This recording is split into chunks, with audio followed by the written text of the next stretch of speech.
શીખવાડું છું તમને કે સોય આવું કરવું. જો સેવા મળતી હોય ને તો મફતમાં નહીં લેવી. કોકની ચા પીઓ ને ચા, કોકના ઘેર જાઓ પેલા આવો રિવાજ હતો.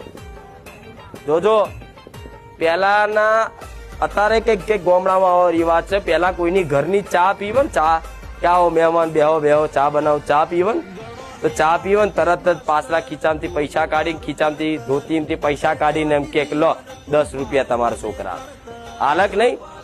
ચમ એ ચા પીધી તો હોમે ઋણ ચડ્યું એટલે હોમે 10 રૂપિયા આલ્યા એટલે એનું કોઈ પુણ્ય નષ્ટ થાય. પણ તમે એમ કહો ચા ભલે પીધી પણ નહીં હાલવા 10 રૂપિયા, તે તમારા ભલે તમારા પૈસા તમે 10 રૂપિયા અહીં બચાવશો ખીચા, પણ તમારા એ પાપ પુણ્યના ખાતામાં એ તરત માઇનસ થઈ જ જશે. એમાં કોઈ આગુ પાછું. એટલે ક્યાંય મફતમાં આવું મળતું હોય ને